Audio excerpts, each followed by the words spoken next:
Hey, everybody, welcome to today's Lunch and Learn webinar. Very excited to have you, and I'm excited to talk about best practices around OT cybersecurity, especially when we're looking at things like doing assessments and doing remediation. And so much of that is understanding what you have in your building and then what those next steps are going to be. And those questions abound, and people aren't quite sure where to go. And so today we're going to talk about some of those items. By no means will it be a comprehensive conversation because I'm not sure we could even do that in an entire day. But over the next 45 minutes or so, hopefully it is a valuable conversation for everyone on. So thank you for joining. We're going to start off with some introductions. My name is Tim Vogel. I am the VP of Connected Solutions at KMC Controls, and it's a pleasure to be here. Thank you for the opportunity. And now I'm going to give each of our panelists an opportunity to introduce themselves as well, starting with my colleague, Ari Reubin. Ari? Thank you, Tim. I appreciate the introduction. My name is Ari Reubin. I am responsible for what's called KMC Consulting, which is strategy and business consulting that includes and is not limited to smart buildings, cyber physical security, and things related to commercial and corporate real estate. Wonderful. Fred? Hey, Fred Gordy. I'm with Michael Baker International. I'm the National Practice Lead for Building Cybersecurity, and I'm just happy to be here with these guys and looking forward to the conversation. Don? Hey, everyone. Great to be here with KMC. Thanks for hosting this webinar. I'm Don Goldstein. I am a partner and Chief Information Security Officer for 5Q. We are a managed services and security provider in the commercial real estate space. And we've been in business for 10 years, and I've been with the firm for 5 years now. Excellent. And Eric? Yeah, thanks for having me. And thanks to KMC for hosting this and putting this together. My name is Eric Heinrich. I work with Ruckus Networks. I'm the Senior Director of Technology Partnerships and Ecosystems. I've been with them for 9 years, best known for our Wi-Fi and networking hardware for enterprise. Wonderful. Before we dig into the content, I do want to make one note. If you guys have any questions, we're going to try to leave about 5 or 10 minutes at the end to answer those questions. Please add them into the chat. The chat should be available to you. And then we'll go through and we'll do a typical Q&A as you would see on these kinds of webinars. All right. So, Eric, we're actually going to start with you. And I'm going to start this way, which is maybe a little different. But yesterday, you had posted on LinkedIn a post, and it started like this: there are only 2 opportunities to deal with cybersecurity, either before or after, and one of those puts the interests of customers first, but these prevention costs or these preventions cost money, and that always shows on the wrong side of the balance sheet. When we talk about best practices, one of the things that's always a concern are the finances, and so I thought, let's just go ahead and get it out there and start talking about it. Let's get right to it. What is happening from your point of view around budgets for cyber in these OT networks or operational technologies right now? So my visibility is largely into the IT side, right? So maybe we should quickly, for everybody joining, we'll just give a quick breakdown between IT and OT. So I come from the world of IT, information technology. Typically, your network staff, right? Your informational technology staff supporting end user connectivity, sort of the traditional IT that we know about. OT, on the other hand, operational technology, is sort of been a dark magic, or kind of a sort of a hidden in the shadows often from an IT perspective. This was an outgrowth of these new building systems coming online and being connected to existing networks, right? It was the industry shifting from a 2-wire network to an IP network. Suddenly there's 8 wires out there available to all of these IP-based devices. And the budget did not shift with that, right? So many enterprises did not recognize the importance of how many devices are going to suddenly show up on this network. And the way that you consider securing a typical IT network may not be exactly the same as an OT network. There are going to be similarities that I'll mention, but I think that the costs around that many companies have not yet shifted or recognized the budget implications around this. And so there has been some push-pull, some strain between, say, the facilities department. In a former life, I worked for the San Francisco Unified School District. You can imagine we have 155 locations distributed across San Francisco, each of them an independent site. And those sites have thermostats that are online. They have building access controls. They have elevator controls and management. All of these increasingly IP based. The first thing they would say is they would come to IT and say, well, we need switch ports, we need cabling, we need all of these things, and our budget wasn't there for it. The recognition that we're all seeing in the news now is that the damage potential to these organizations is huge. The risks as these two sides of the network kind of converge, as it were, right, where the OT network is being built off of the IT network in some cases, and we can discuss that further. But putting the funding up front to avoid the incident is probably one of the best investments you can make today, because as we're all seeing in the news, what happened with and recognizing that CrowdStrike was not an hacking incident, but it shows you the vulnerability of what could have been a hacking incident is in the billions of dollar number, right? And to reputation, potentially even worse. Yeah, I've got a pretty good question for Fred later related to that. So we'll get to it, Fred. Yeah. But Fred, I do have a question for you now. It's slightly different. So first of all, he was coming from the IT perspective. I want to ask you about the OT perspective around budgeting. Are you seeing budgets being allocated more to the OT side? Is there still a lag, or what's happening from your perspective? In general, I think it's a lag. But the good news is I think the awareness has definitely grown. I mean, people are realizing this is something I need to take a look at. And with all the things that have kind of changed from a governmental standpoint, for example, with CISA, they have 16 critical infrastructure sectors. And guess what? Commercial is one of those. So there is more awareness. I don't think that they've gotten their budget numbers up where they need to be. No. So during the rest of this conversation, we're going to essentially be making the case for why these budgets should be increased and why people need to start thinking about making these kinds of investments. So Fred, the second part of my question then is, we talk a lot about baselining or getting that base metric. You have a well-established team of professionals that is analyzing and remediating buildings all the time, whether it's small or large, or a single site or multi-site. Can you sort of just briefly walk us through what are the deliverables of something when we're asking them to invest in, let's say, a cyber assessment? What are those deliverables that they could expect to get back? Well, I mean, before they get to deliverables, I boiled it down to 3 basic questions. Do you know what you have? Do you know how it's connected? And do you know who has access? I can almost guarantee that most people can answer all 3, maybe I'm going to answer 1.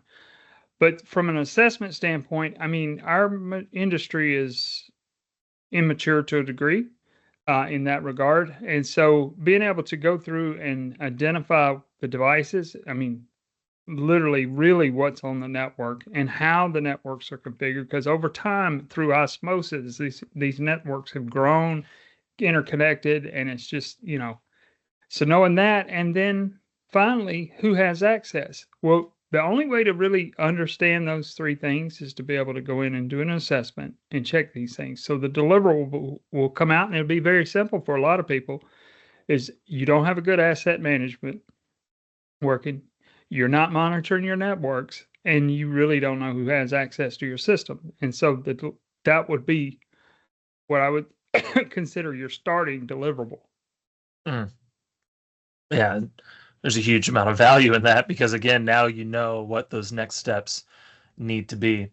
Don, I want to stay with this thread around budgets, and I want to keep talking about how companies can allocate these funds. Is there a percentage in your mind of the total budget that you would recommend? I mean, Tim, what I think we need to talk about is the context of the building owner, because let's remember, we have building owners, we have property managers, we have facility managers, Sometimes those are third parties, but it all comes out of the building owner's budget, right, at the property level.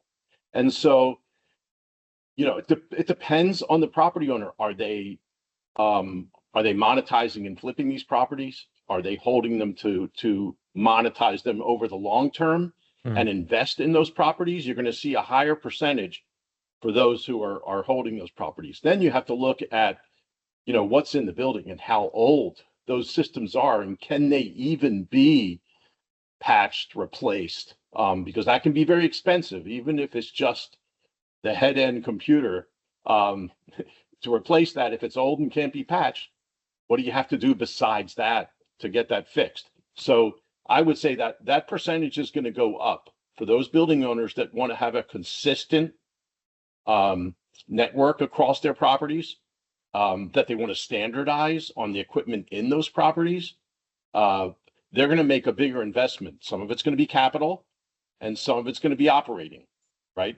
And like, Fred said, there's the monitoring piece, there's the upfront piece, and then there's the ongoing, right? So, and everything you do in an assessment is a point in time. Unless you go to remediate and then monitor, you're going to see somebody's going to come back into that building a year later. Everything's going to be totally different than what it was the first time you were in. And I think the forward-thinking owners are actually putting this investment on the front end, whether it's through an acquisition. Let's say they're acquiring a portfolio of properties. That's the time to go in and assess, and then determine what is the cost to remediate. Get that into your acquisition budget, right? Certainly on the construction side, same thing. Get it in up front and do it the right way, right? But if you own the properties, you haven't been in the properties, likely you're going to at least have to make some one-time initial investments. You don't have to do it all at once. Spread it out over a period of time, but at least get the money in the budget at the property level, because really that's where those costs belong. Don, as these OT systems get smarter, start requiring more IT resources, IP addresses, Ethernet based, a lot of like what Eric was saying. How do you begin to draw the lines around which systems are included when you're considering where these budgets need to be allocated for those kinds of asset owners? Well, okay, so I love talking about crown jewels, right? So anytime you're going into these properties, or you're talking to the building owners, you're talking to the building engineers or the property managers, you're asking them those questions. What's connected? What do you care about the most? Is it your building access system? And by the way, is there a backup of it in case you lose it? Just a simple thing like that. A vendor can say, oh, you didn't hire me to do that backup. And believe me, if you lose it and you have to recreate it, it's a big pain, right? So you really have to identify, obviously, life, health, safety systems are going to be your most critical in any building, right? And companies like ours or Fred's don't necessarily have the ability when we do assessments to get anywhere near those systems other than to eyeball them, right?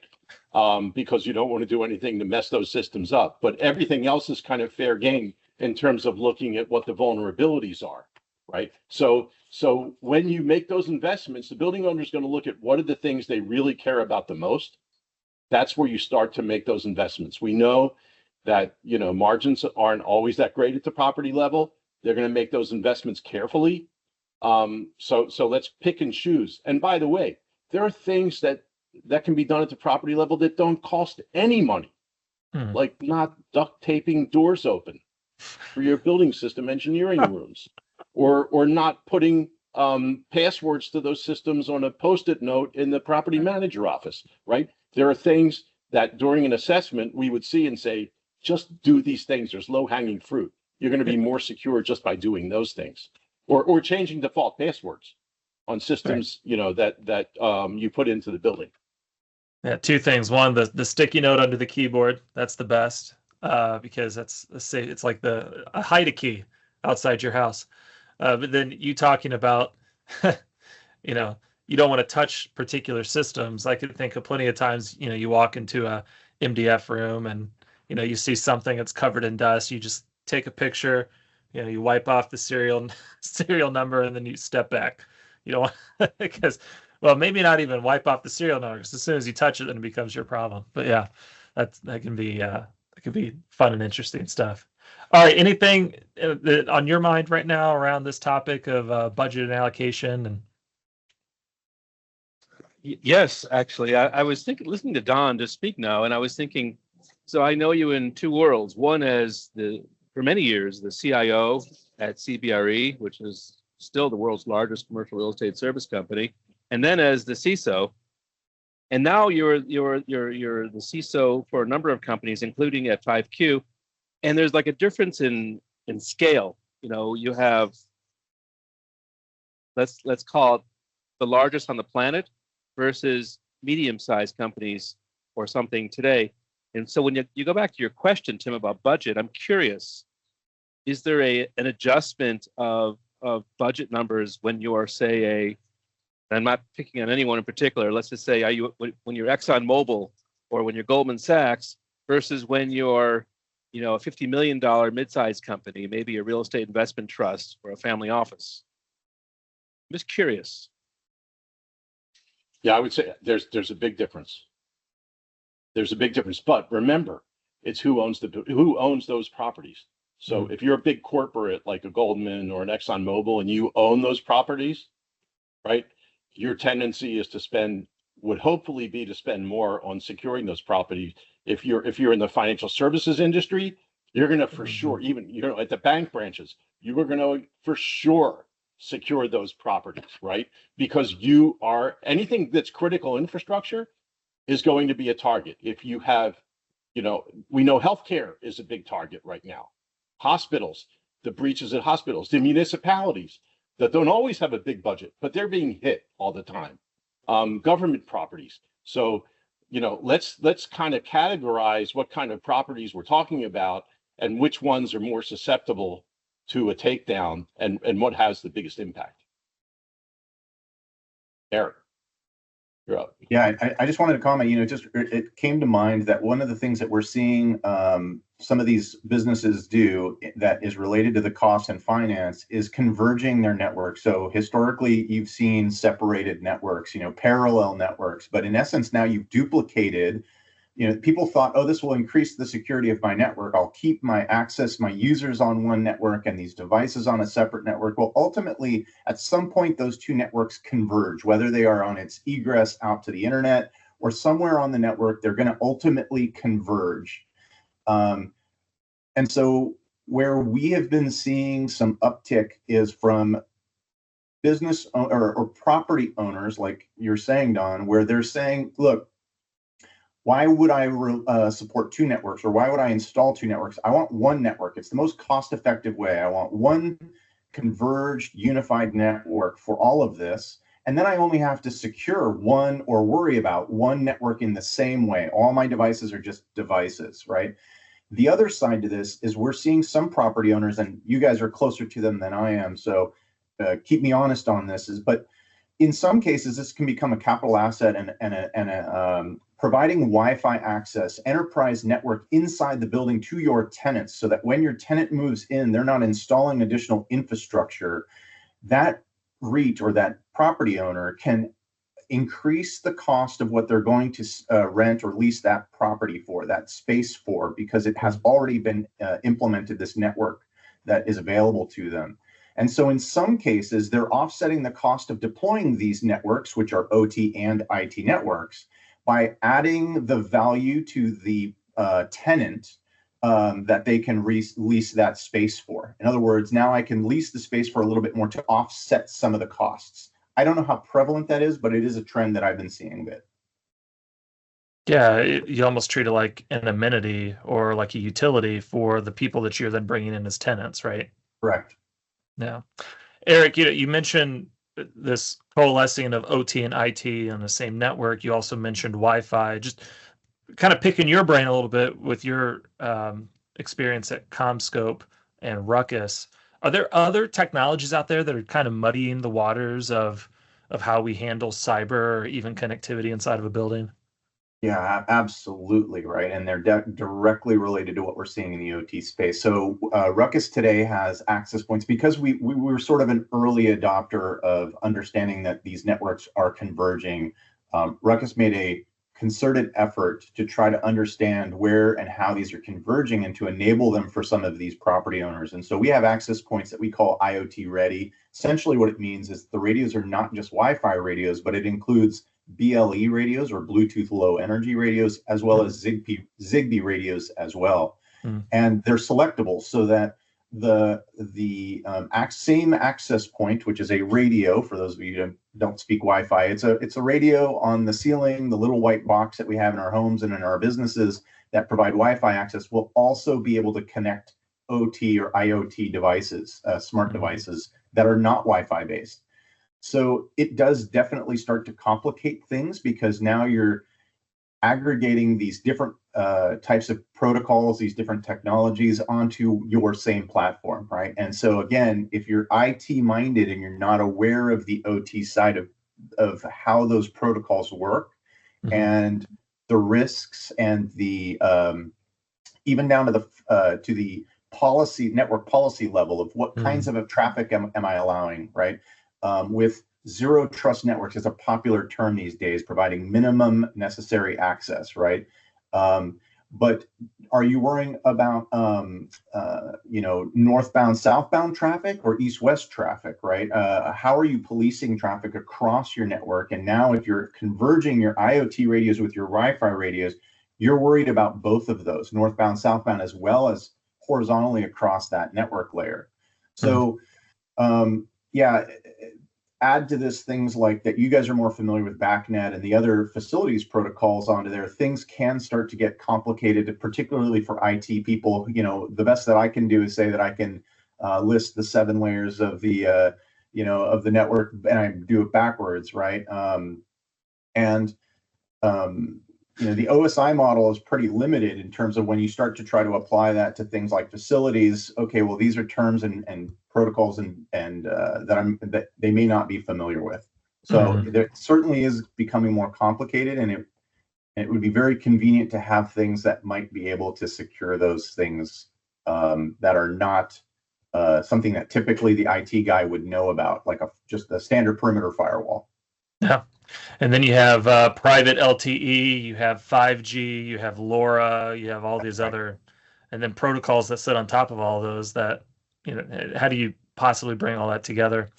It can be messy. I mean, technology is messy. And Fred, this leads to my next question for you. So I want to reference back also to what Eric had said earlier about CrowdStrike and, the ramifications of that. It was so widespreading and now that just happened to be an error. It wasn't a cyber attack exactly, but there's this military term, the fog of war. And so like in the moment you could have a plan, you could have, that you're going to be taking these actions, but then you're like, well, wait, what's going on? Which way is up? And it's not uncommon in these sorts of situations for people to say, all right, so what's step one?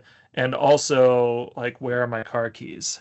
It's like you can't even think of like the basic things. So my question for you is, when you do this assessment and an analysis, oftentimes you do like one of the deliverables can be a playbook or a program. Can you just talk a little bit about that and how that can equip you for greater operational resilience? Because I know that's something you talk about a lot. Yeah, so pretty much everybody has what I call response paralysis when something happens. And the reality is, at that moment, does it really matter if it was an outside attack, a piece of equipment failing, or just bad practices? So in order to get ready for that, like you were talking about the fog of war, and I don't remember who it was that said this, but basically everybody has a plan till the first bullet's fired.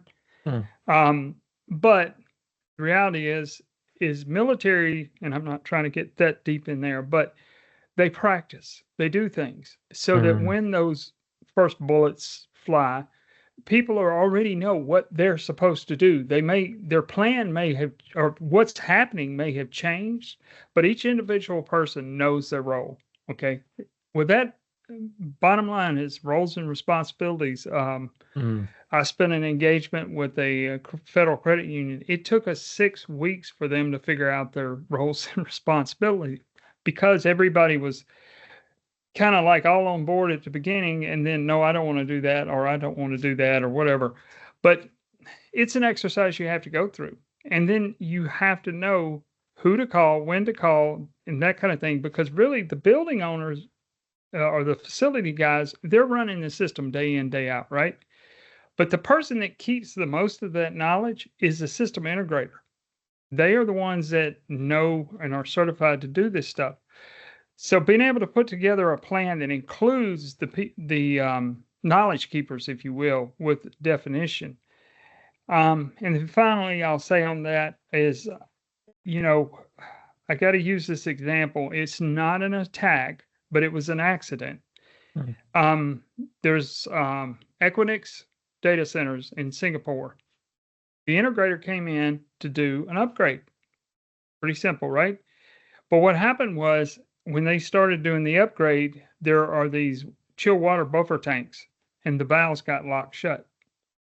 Now, response paralysis took over. This is a data center. We know we got to get things cooled back down as fast as possible, to get everything working.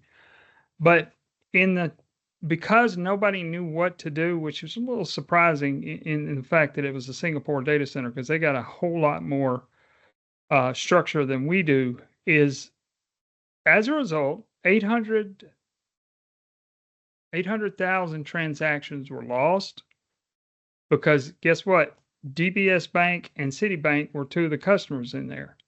So what is the financial repercussion of that? And having been an integrator and having worked in AT&T data centers, I don't understand how they went in there without some kind of plan, because you always have a plan to roll back if something happens.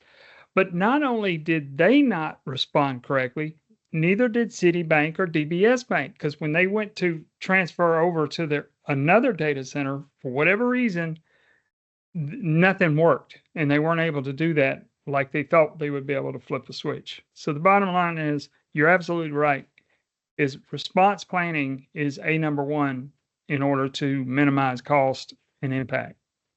Yeah, and it's not always easy for senior leadership to even know how to create a response planning plan, particularly when it comes to these OT networks that they don't even, understand.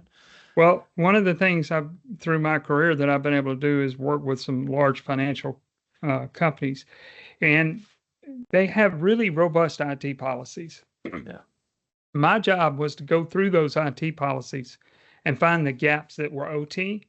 And it's interesting when you really start doing that. One particular bank, and for example, I went through, made recommendations and everything, and we had a call to go through it. And there were about 30 guys from IT and myself and one other guy, and they basically were very hostile. They're like, we don't know why we're even talking. We've got a patching policy. We've got this and everything else. So I presented them with a scenario.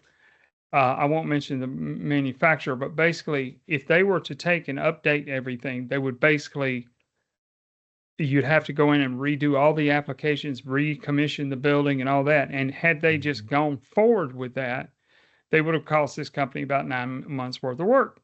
Yeah. So it's important to fill the gaps where they are in OT. And in some cases, you may have to change like patching policies. Mm-hmm.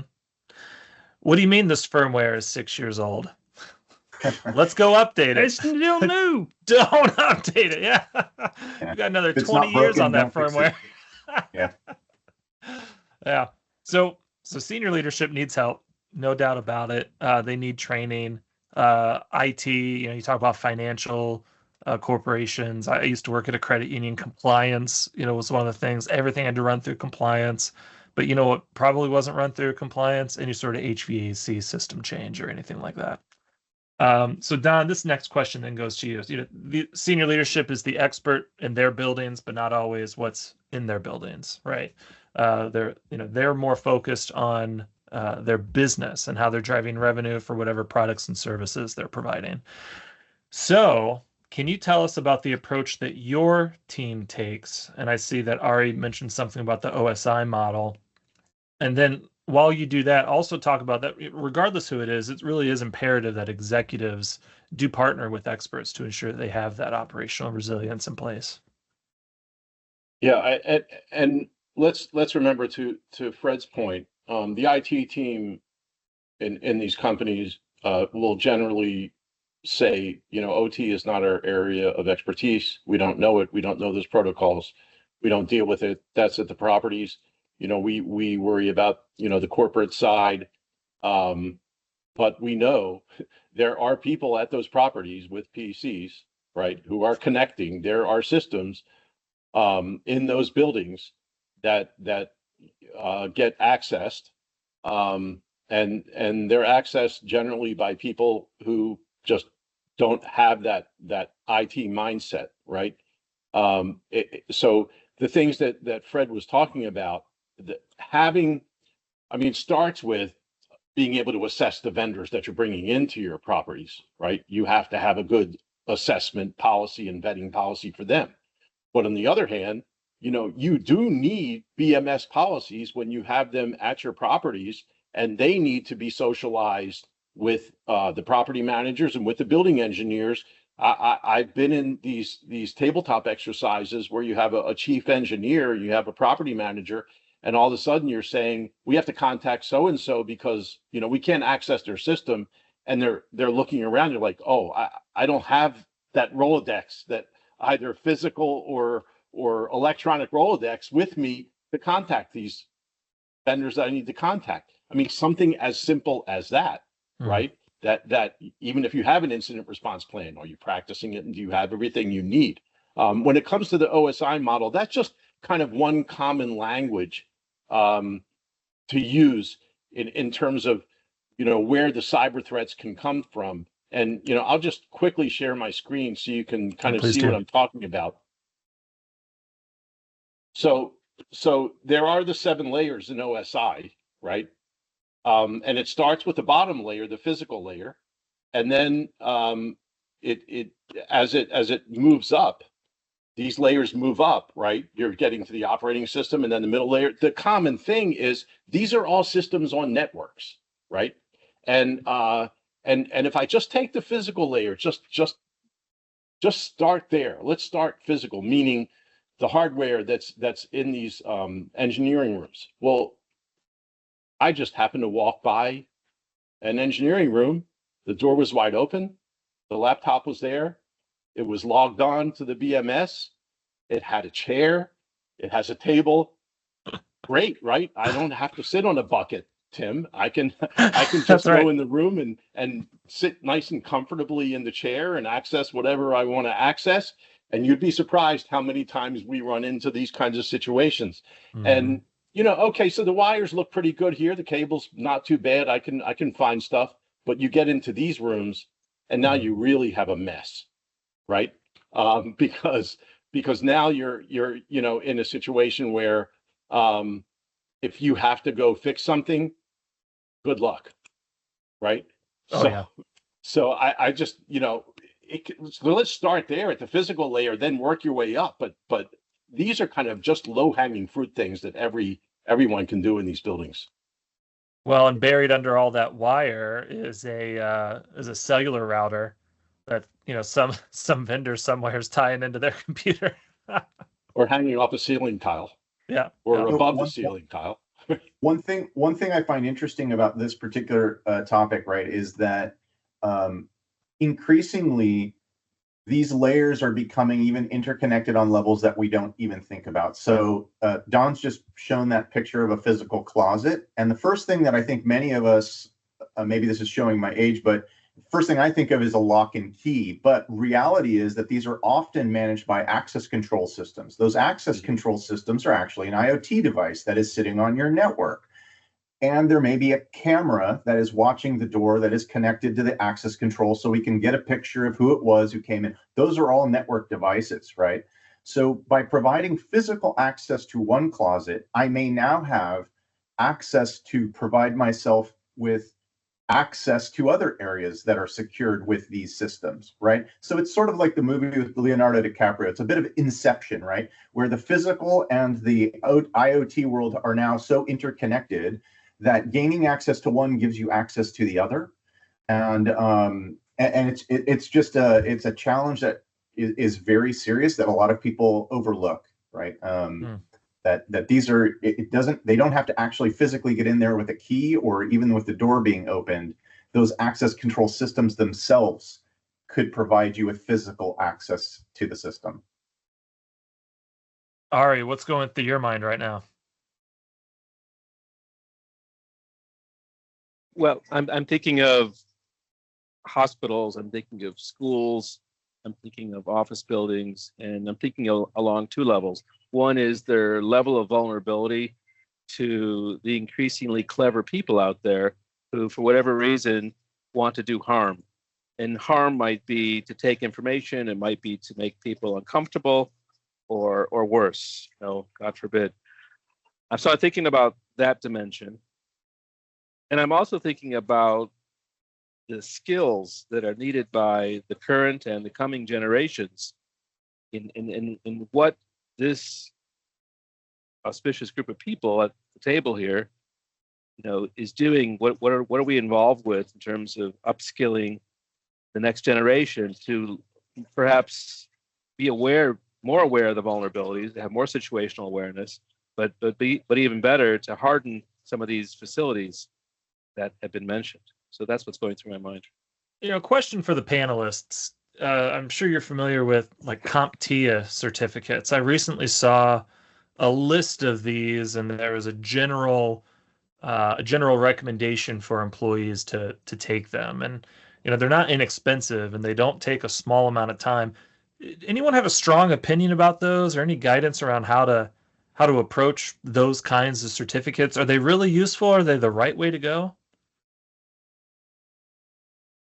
Mike, I'll throw my hat in the ring here. I think all training is good training. All opportunities are good opportunities. Is it the right fit for everyone? Probably not, right? Not, if you're an admin at an enterprise and you have nothing to do with the IT or the network, probably not. There's probably a better course for you.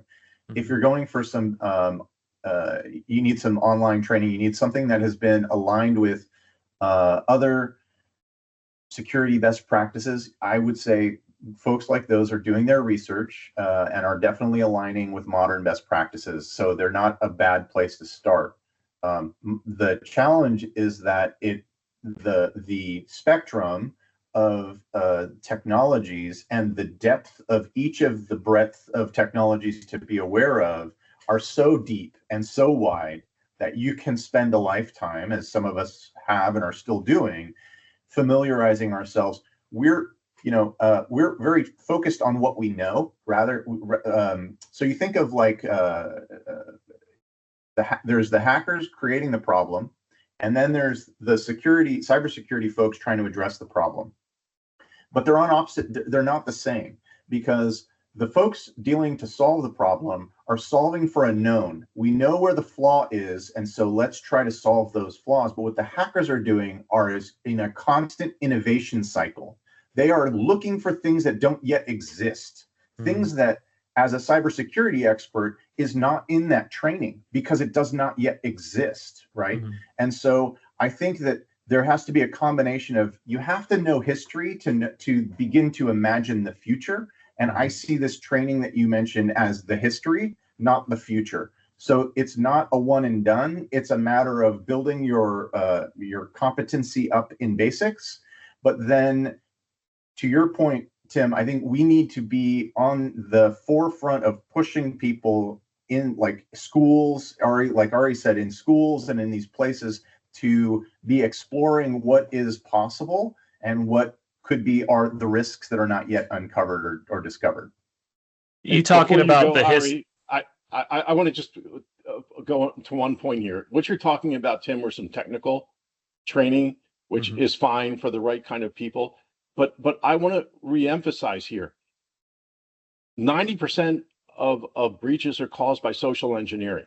Okay, so let's talk about security awareness in terms of physical security awareness, and just basic security awareness of phishing and the vulnerability of texting and QR codes and all kinds of ways that the bad guys can get in. Let's kind of make sure everyone understands those social engineering techniques and how to look for them and spot them and prevent them, because that is likely the way that people are going to get in. They're not going to go straight through. They're going to go around, and people are vulnerable to that.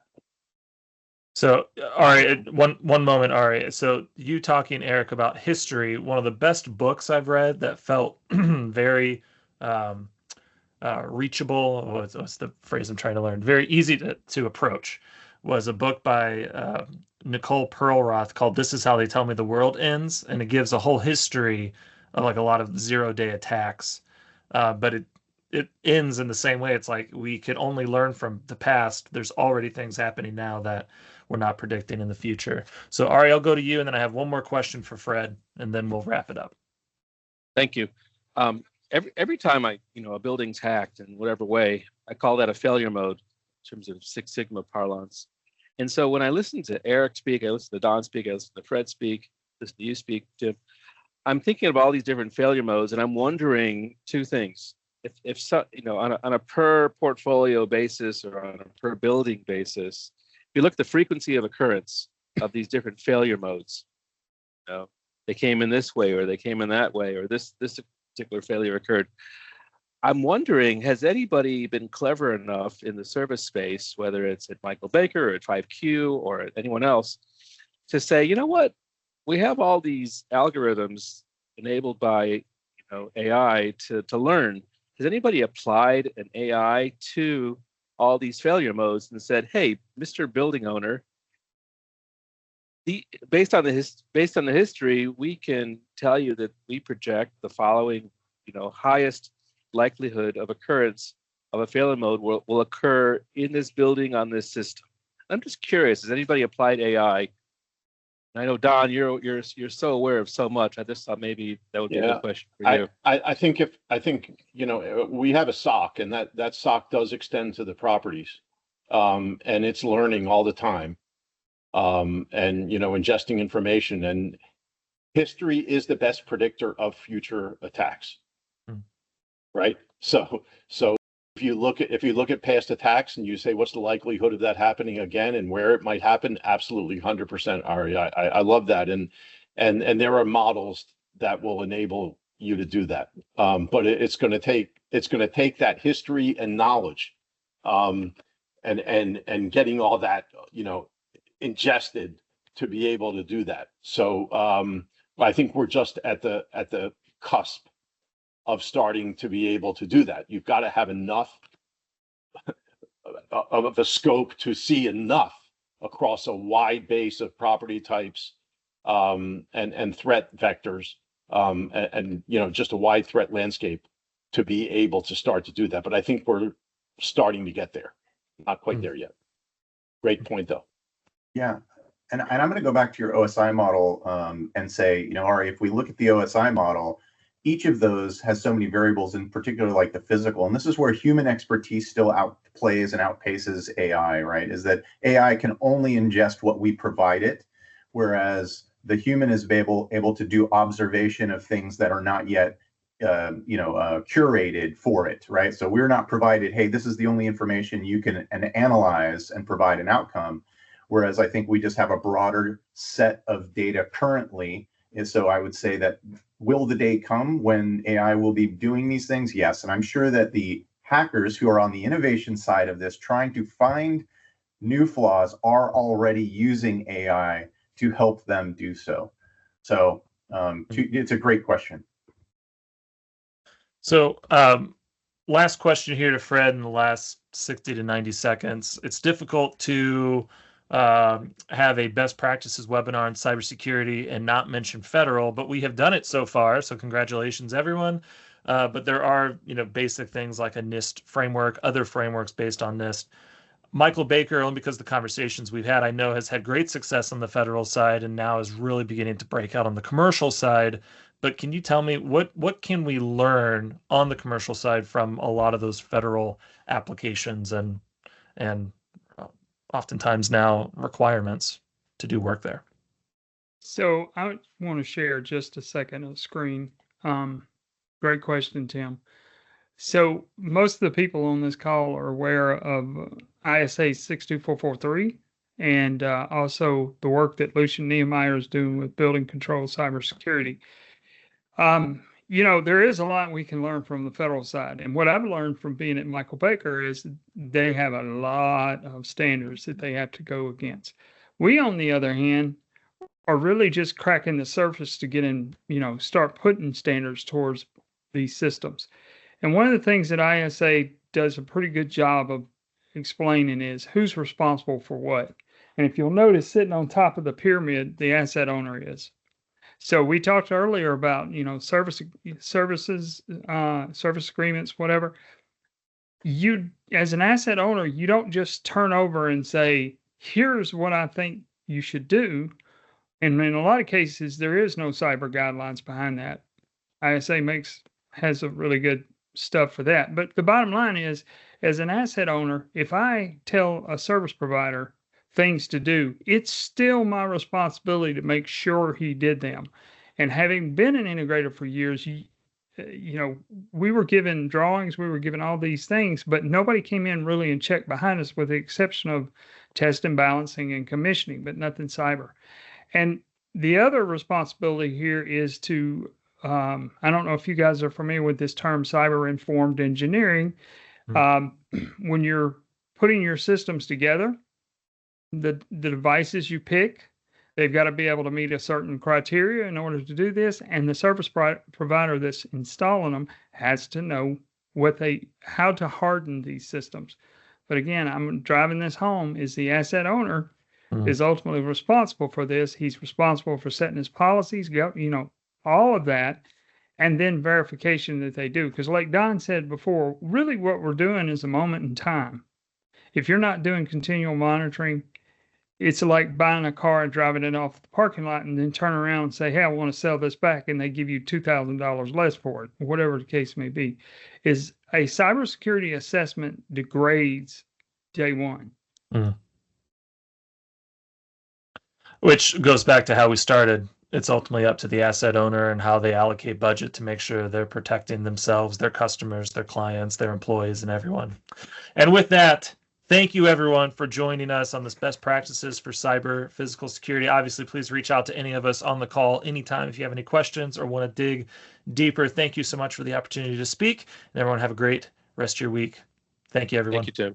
Thank you. Bye.